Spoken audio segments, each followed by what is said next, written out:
We all know about the timeless tale from the Bhagavad Purana about the churning of the ocean, yielding precious treasures.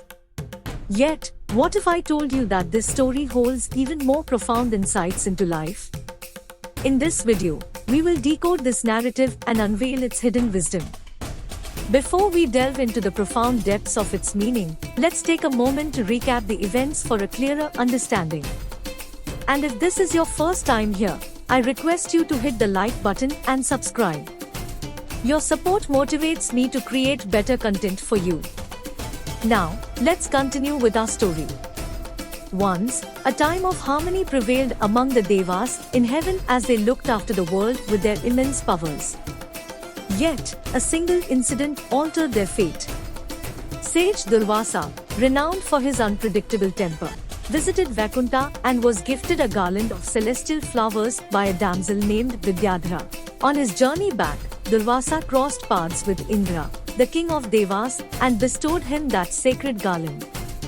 Indra happily accepted it and placed the garland on his Vahana Airavata, the white elephant's head.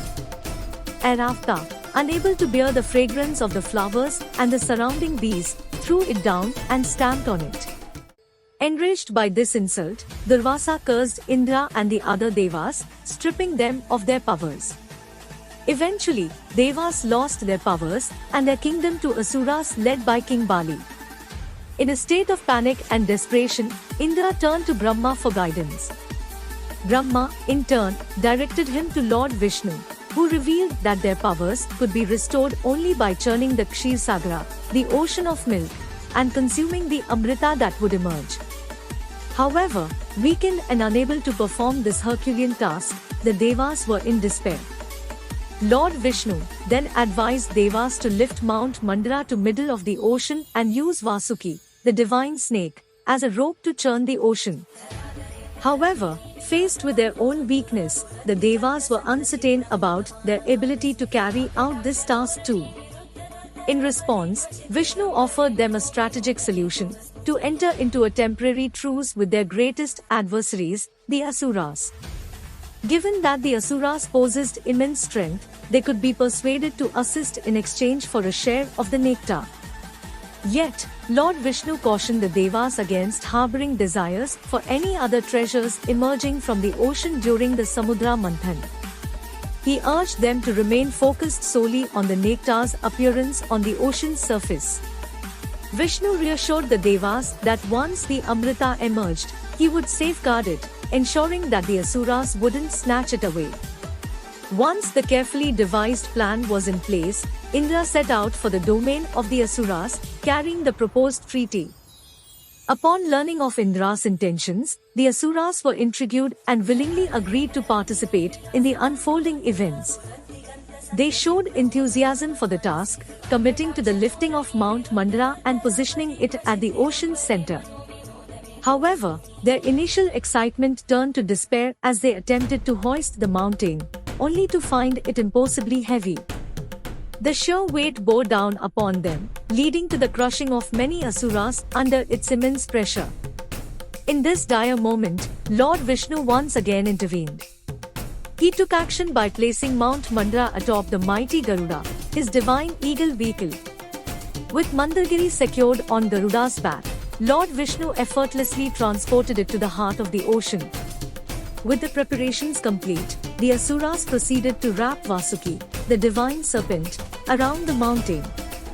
They deliberately chose to position the head side of the serpent, motivated by their belief in their own superiority. This decision was also prompted by the Devas, in alignment with the strategy outlined by Lord Vishnu. Their reasoning behind this choice lay in the anticipated outcome of the churning process. As Vasuki churned, it would release venom, which was foreseen to affect the Asuras adversely, leading to their demise instead of the Devas. Perhaps you have pondered why Lord Vishnu consistently seems to support the Devas over the Asuras. Rest assured, by the end of this video, you'll have a clear understanding of the underlying reason. But for now, let's resume our exploration of the story. As the churning began, the big mountain started to wobble and sink into the ocean.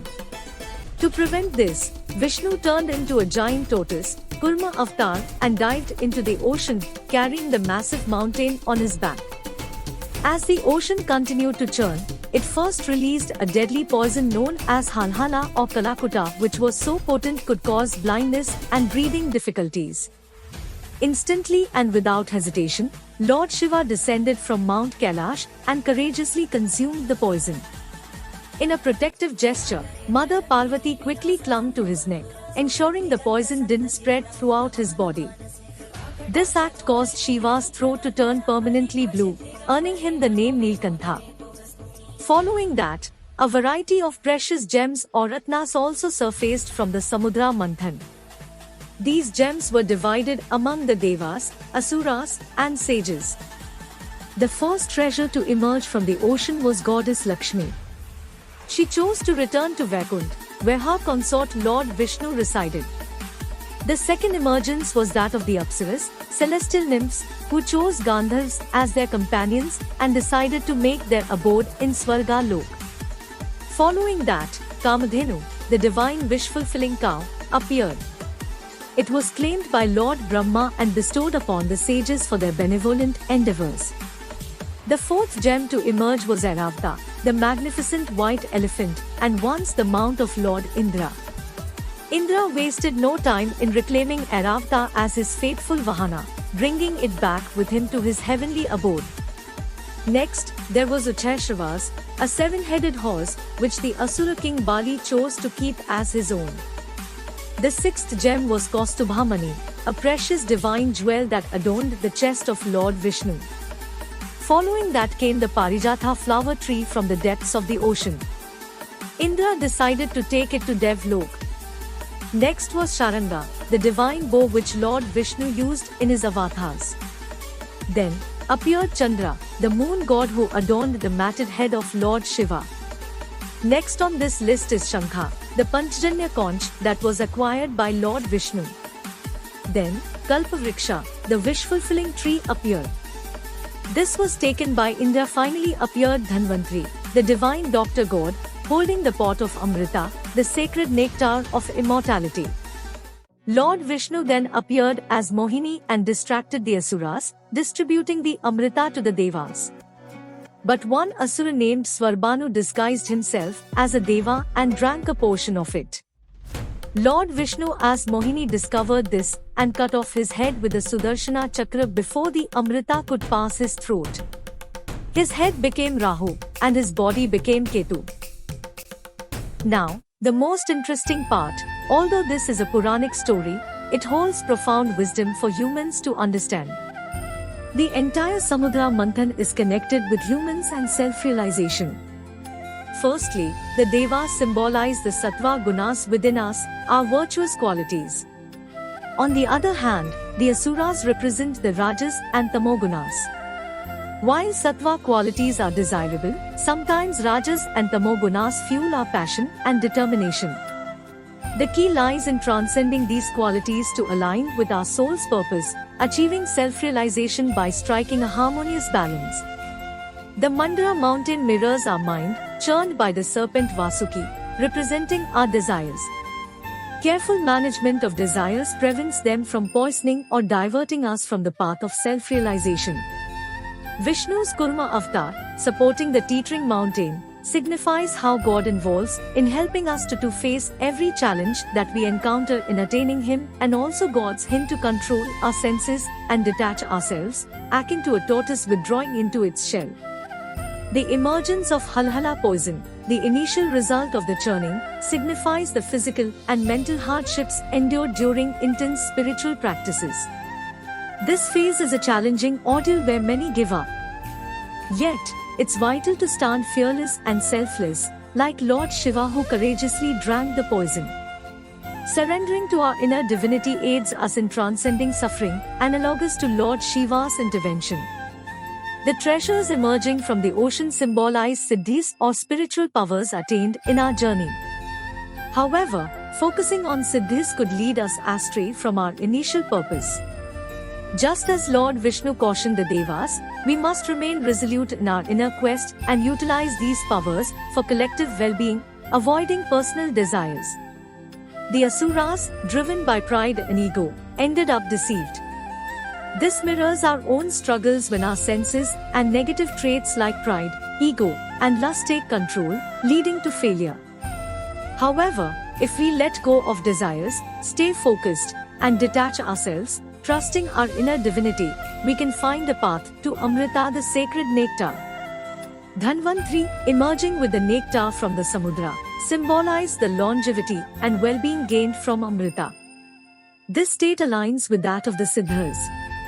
To explore further about Siddhas, don't miss the video linked in the description.